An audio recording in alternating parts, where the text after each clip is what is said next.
Budget संवाद की शुरुआत में एक ऐसे खास व्यक्तित्व के साथ करने जा रहा हूँ जिसे इस बिल्डिंग में ही नहीं पूरे देश भर में किसी परिचय की ज़रूरत नहीं है और दुनिया भर में भी शायद काफ़ी हद तक। ये एक ऐसी ऐतिहासिक जगह है जहाँ पर कई सालों तक दमानी साहब और आप में से कई ऐसे लोग रहे होंगे जिन्होंने यहाँ ट्रेडिंग होते हुए देखी है। मैं आपको सिर्फ एक छोटी सी बात पूछना चाहता हूँ। आज तो हिंदुस्तान की इकोनॉमी इतनी तेज़ी से बढ़ रही है, पूरी दुनिया भर को ये लगता है कि हिंदुस्तान में आना चाहिए, पैसा लगाना चाहिए, निवेश करना चाहिए। लेकिन आज से 10 साल, 15, 20, 25, 30 साल पहले सबको लगता था कि करियर तो है वो हिंदुस्तान के बाहर है, राइट? पैसा बाहर बनता है, हिंदुस्तान में कुछ नहीं है। आज से 40 साल पहले एक नौजवान अगर अमेरिका चले जाए और उस ज़माने में एमबीए की डिग्री ले, आजकल तो एमबीए बड़े फेमस हो गए हैं, उस ज़माने में एमबीए कोई करता नहीं था, या तो डॉक्टरेट इंजीनियरिंग या ज़्यादा हो गए तो सीए। एमबीए एक जनरली बाहर की विदेशी डिग्री मानी जाती थी। वो डिग्री लेने के बाद भी अमेरिका में सेटल होने के बजाय वो हिंदुस्तान में वापस आए और चाहे कितना ही कॉर्पोरेटाइजेशन हो जाए, चाहे टेक्नोलॉजी का कितना ही विस्तार हो जाए, वो अपने नाम के आगे अभी भी मेंबर बीएससी रखे और बीएससी में ही ऑफिस रखे। ऐसे हमारे दवानी साहब हैं। सर, उस जमाने में तो कोई वापस लौट के नहीं आता था जिस जमाने में आप लौट आए, right?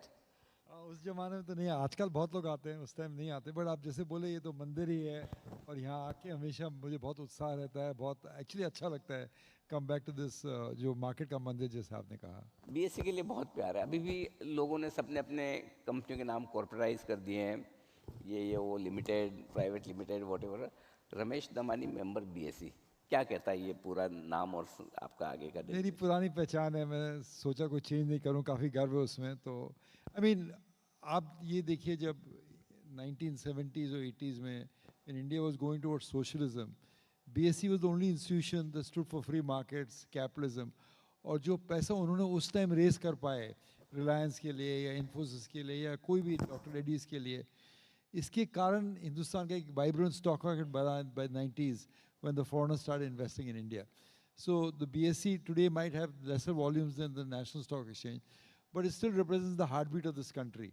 And I've always been very proud to be associated with it. Absolutely. Hindustan ही नहीं, एशिया का सबसे पुराना एक्सचेंज और इसकी एक अलग पहचान है, एक अलग दिल में जगह है। आपने दमानी साहब अपनी ज़िंदगी में अब तक कितने बजट देख लिए होंगे अंदाज से, मतलब मोटा मोटी? Since 89, almost regularly I've been watching 89 the से लगा, budgets, so 35 budgets, 36 budgets. और कुछ कुछ बीच में इंटरिम वगैरह आए होंगे, वो अलग है, लेकिन 35-40 बजट आप देख चुके हैं। बजट की, इस वाले बजट के बारे में मैं आपसे बात करूं उससे पहले, एक जो आज से 25 साल, 20 साल, 30 साल पहले बजट पेश होता था या 15 साल पहले तक भी होता था, और आज जो बजट आता है उसमें क्या बड़ा परिवर्तन आप देखते हैं? बहुत फर्क है Anil ji. I mean 92 Manmohan budget, 96 Chidambaram dream budget, some of the budgets in the 2000, मतलब खुशी की लहर दौड़ती थी, एकदम इलेक्ट्रिसिटी जैसे एटमोसफियर था रिंग के अंदर। अब क्या हो गया कि lot of the important decisions, for example taxing tobacco और जीएसटी सब reduction rates happen outside the budget. तो बजट में खाली थोड़ी बहुत चीज़ें रहती है, some direct tax proposals perhaps, or some policy changes perhaps. But otherwise, it's pretty much well orchestrated in the market. But 92 में there was not even live coverage of television. उसमें flashes आते थे, budget 5 बजे होता था. And the kind of excitement that I saw in Manmohan Singh's budget, you know, still remember, extraordinary time to be in the ring at that time. Uh, it was probably one of the Bombay's best tourist attractions in 92. Excitement थोड़ा कम हो गया budget का। पहले budget event होता था, अब policy document हो गया, right? Yes, I think that that's true, but it's good in that sense. It's good. It's that the budget should not be an overarching document. I think there should be policy continuity and policy tradition, which is now replaced. नहीं तो उस time इस पे excise tax लग गया है, इस पे ड्यूटी लग गया है, इस पे टैरिफ लग गया, उस पे लाइसेंस लग गया. We've gone from that license raj. What is surprising, energy to me, is that we have gone to a more modern system, a more traditional, continuous economic policy. and जिससे अपन सीखते थे, which is America, has gone to crony capitalism, license raj, interference in day-to-day attention. So I've seen a sea change in the last 40 years, which reminds me that I made a good decision to come back because India progressed upward. US is probably progressing downwards at this time. Absolutely. एक चीज़ और जो है, आपने budget के बारे में कही कि अब पॉलिसी डॉक्यूमेंट ज़्यादा हो गया, क्या लगता है इस बार का बजट भी आपको उसी डायरेक्शन में लगता है कि कंटिन्यूएशन ऑफ पॉलिसी है, वही जो पिछले 10 साल से ये सरकार कर रही है, क्या लगभग उसी डायरेक्शन में, क्या क्या क्या दिशा, क्या डायरेक्शन आप लेते हैं इस बजट से? Basically, it's continuation, as you said. But what I would take away from the budget, most importantly from the budget and the free trade agreement that took place recently, is that there will be new sectors, winners and losers. For example, I think data centers will do well in India because that the government is pushing it. Plus, India has a natural advantage in that. I think a lot of like textile engineering exports out of India, assembling exports will continue to do well out there. जो दो trend मुझे लगाई दे रही है, which is not necessary with the budget but overall दो trend Anil ji जो समझ में आ रही है, इज़ दैट जो नेटो का जो शील्ड था दुनिया पे, you know basically protecting the world, rules based system जो अपन बोलते थे very clearly, is now changing. Every country wants to rely on themselves for defence. Atmanirbhar is not just India, but it's also Europe, it's also Latin America, it's also other parts of Asia. That will be one trend. And everyone wants to localize the supply chain. They don't want to depend on imported materials coming cheaply from China, who can then cut you off at a certain time, or from Latin America or from Africa. They want their own sources, the minerals, the processing ability out there.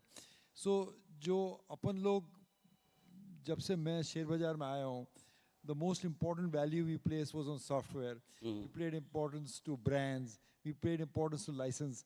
जो highest P shares में मिलते थे उनको मिलता था. Right. But I think now the world, I think, has changed, and we will no longer pay that much importance to software, which is becomes perhaps commoditized, but more importance to minerals, जो चीज़ हाथ से बनती है, जो supply chain localized होता है. I think market will perhaps start valuing that a little bit more. यानी कि जिस चीज़ को पहले कमोडिटी समझा जाता था, अब वो मतलब कमोडिटी तो है, बट मतलब स्केर्सिटी वाली चीज़ हो गई कि अगर आपके पास वो नहीं है तो पहले ये माना जाता कि ये गरीब देशों के पास है, mining, mineral. Exactly, sir, exactly. वो अपन वो भेज दीजिए, suppose even if you had resources, you send it to Africa or send it to China for process and you get it back out there. That was the old colonial mindset. All the dirty industries, let China do it. But उन्होंने क्या करके, they built a national gridlock on that. So जैसे China और US में जो rapprochement हुआ है, is because China said, okay, you stop this, we'll stop rare earths exports to you. And that no modern economy can function without, because rare earths are needed for energy, for aeronautics, for defense, for almost every critical industry, rare earths are needed. So I think the Indian government has also started thinking about that a few years back. It's not that it's caught them by surprise. And there are companies that are now in fairly advanced stage to process rare earths and things like that. But increasingly, I think market will pay more attention to these, as you said, so-called commodity businesses that were cheap, and commodity business hai, zyada P nahi milta hai. I think they will start getting a P, while the P of the very favored companies will perhaps get lessened a little bit. Absolutely. आपने कहा